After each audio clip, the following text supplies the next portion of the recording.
Chapter 14. What's in that container? I asked. Tony popped open one of the white-to-go boxes. A delicious odor floated into the room. He had about 10 boxes from his restaurant all lined up on a tray. Lettuce-wrapped bean curd and cilantro and ginger, Tony said. Smells fantastic. Tony pulled out a lo mein noodle and bit into it. Did you know that if you cut a worm in half, both sides of it will still move? It's like you've created twins. I ignored him. I'm going to have a little of everything. Where's Sharon? He shoveled the lo mein onto the paper plate. I don't know. She said she'd be here. She won't be here. She'll be too chicken. Pluck, pluck, pluck. Hey, quiet. Someone will hear. Remember, the point of this is to catch whoever's been prowling around stealing pets. It's creepy up here. Tony peered at the dusty curtains. A single light bulb from the kitchen cast a strange shadow on the living room walls. Yeah, I perused my soon-to-be home. Maybe we should just go into your house and sleep. We can watch out the window.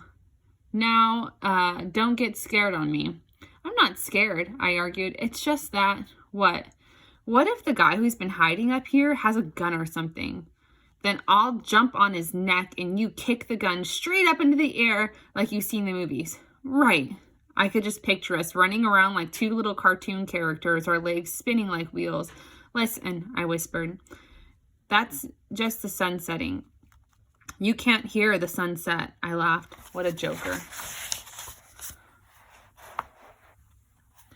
Oh, yes, you can. Ask my grandma. There's a moment before it slides down the horizon when it hisses like the smallest snake on the planet. Shh.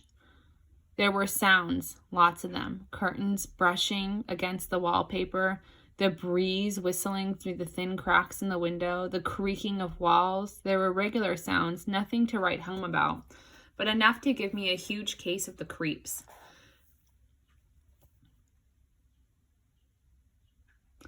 If I were home, I'd be perusing my National Geographic before taking my bath and going to bed. My mom would bring me a glass of milk, and I would have lied to her. I wouldn't have lied to her. Sharon and I had waited for Bett's pets to close. Then we had returned the animals to their cages downstairs. After that, we waited for the culprit. We watched out the window, spied, until boredom of it made me feel like I would confess to the crime myself, like a torture victim.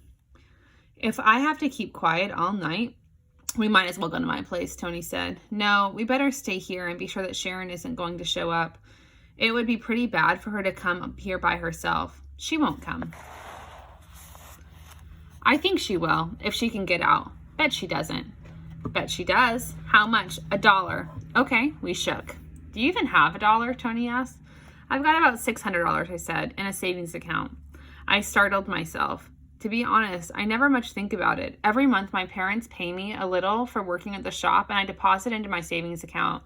I suddenly felt cheered. $600 had to be enough for at least 1 month's rent.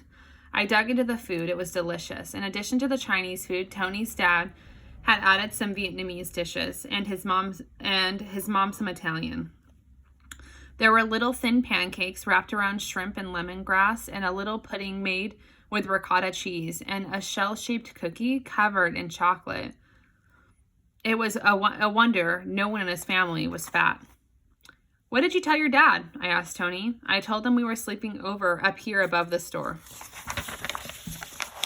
He didn't mind? It's practically across the hall, Tony gestured out the window. What did you tell your folks?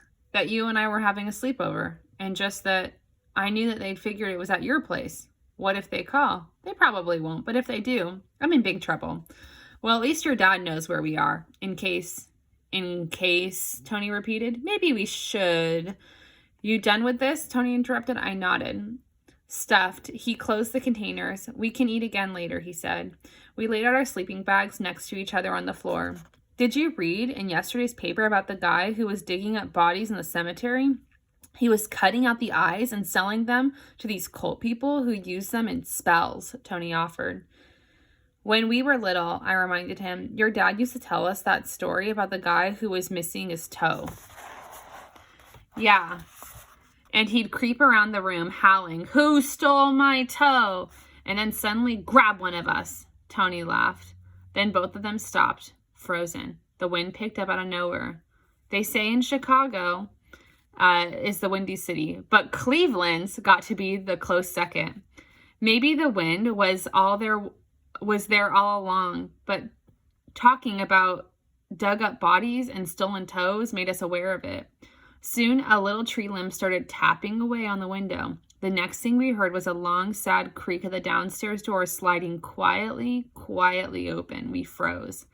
Then Tony ran to the kitchen and turned off the lights so that only illumination came from the street lights. It seemed to take an hour for the front door to creak close. Then we listened to the heaviest footsteps in the world slowly make their way. Thud, thud, thud, up the stairs. At the top, we heard a heavy breathing, a man's breathing, a loud groan, then a squeak as the doorknob twisted. More light came in, the door swung slowly open, creaking like the one below, only louder. A huge man appeared in the doorway. He stood with his legs and arms stiffly apart, like Frankenstein. He didn't seem to see us. Then he lumbered heavily in.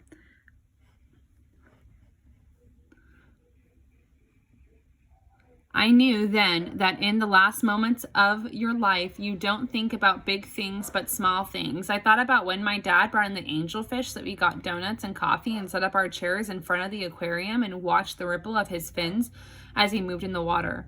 My mom talked about how when she was little, she believed angels were contained in snowflakes and that their lives on earth were as long or as short as the snow stayed frozen. My dad said that he was taught about angels were strangers who helped you out when you were in a jam, when your car was broken down, or when you needed help carrying something really heavy, and then they just disappeared. Anyone could have been an angel, my dad said. So you had to be really nice to everyone, even a fish. I joked, and we had all laughed. And I thought about when Sharon and I were walking on the cold, silent street, and she asked me if I felt like an actor. The man tripped, bumped into a chair, cursed, then stood towering over us. I closed my eyes tightly and waited for, I didn't know to be clobbered, murdered, arrested. In the squeaky little voice, I heard Tony mumble, "Holy cow!"